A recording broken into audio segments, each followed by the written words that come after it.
Yeah, so before you even try and review this game, if you thought that looked sick, you're gonna like this game. Like full stop, it feels as cool as it looked for the whole time. Seeing gameplay like that basically sold me on Sword of the Sea, and once I learned more about it, it was pretty much guaranteed I was gonna have a good time. This is one of those games that I didn't play on stream because I just knew I was gonna wanna sit back and relax and play this on my own time, and I'm so glad that I did. If you want to stick around and hear more about this game, awesome. Otherwise, if you think this looks cool, just give it a shot. It's like $30 and totally worth it in my opinion. If you have PlayStation Plus, it's also free there, and I think it might be on Game Pass. I'd have to double check, but if you're still here, let's jump in. To start off and give some quick background on this game, I think you just gotta look at what else the devs have made. If you do that, you'll find out that they've worked on the Pathless and Abzu, and even though those aren't technically the same team, a lot of the same people also worked on Journey, which I feel like is the big one, really, when you're talking about this studio and like the lineage of games that are like this. I don't know if Journey was as big of an indie game as I thought it was as a kid, but regardless, there's a very similar vibe to all these games. They all have a similar ethos running through them, a simple but interesting story with minor or no dialogue, great music, simple controls, and a very stylized art style. So if you like those, this is in the same vein, but everything isn't the same. Sword of the Sea doesn't play like any of these other previous games, so let's talk about that first. Let's talk about how it plays. When you start Sword of the Sea, you already have all the main skills or abilities that you'll need. There's stuff that you can unlock, but either isn't required or is used very sparingly throughout the game. But even though they aren't required, these unlockable abilities are worthwhile because it makes the core gameplay more fun. And that core gameplay is surfing. It's just surfing and it's sick. It's pretty much all you do in this game and it never gets old. You will use it to explore the world of Sword of the Sea, and the thing that makes it even better is the fact that you aren't using a surfboard to surf. No, too easy. You're using a sword. It really doesn't get any better than that. While surfing and fixing this broken world, you do tricks, boost over crazy gaps, and grind rails all over the place. And while you're not on the sword surfboard, you're doing things like riding on the back of whales or playing as a shark for a bit. These sections don't so much break up the gameplay as they just sort of act as a secondary, really cool thing to experience. You never really need to break up the gameplay though, which I think is a testament to how fun it really is.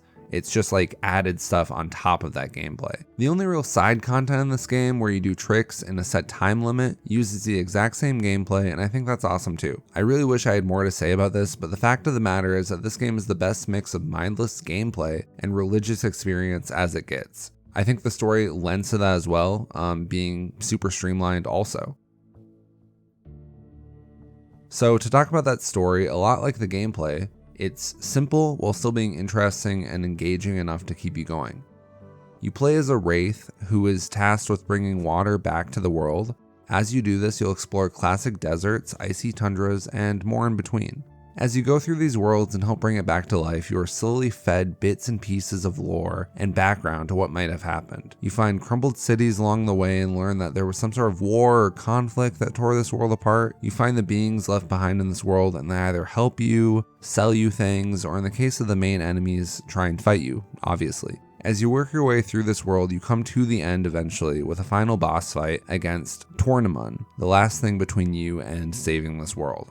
It's really the only real boss fight in the game. There are other conflicts, I guess, but this is the only really structured boss fight in my opinion, as far as I remember it. And then after playing the game, but before writing this review, I had to double check and look up the plot to make sure I wasn't missing something, but I don't think I really did. And even if I did, the main points are covered. The plot is pretty quick, all things considered, and while you might not like that for other games, I think it's a good thing for this game. So when I spell it all out like that, the story seems pretty inconsequential, or maybe just a lot simpler than it feels, but I think that's the main thing to this game. It's pulling on deeper strings than a specific plot point can. It keeps you moving forward and shows you making a real difference in this world as you play through it and experience everything it has to offer.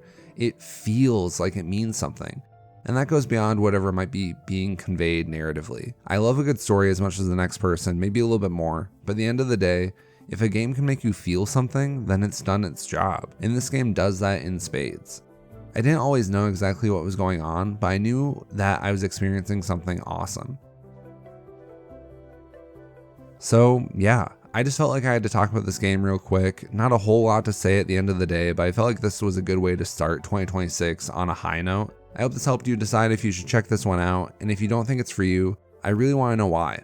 Is it the price? It is a little steep, to be fair, for how long the game is, but I'm sure you can find it on sale pretty often. As I said before, it is on PlayStation Plus and probably other places. If it's something else, I really want to know why down in the comments. Let me know. Let's get a conversation going on down there. If you're still here, thanks for watching, and consider liking and subscribing for more stuff like this. See you all in a couple weeks. Bye for now.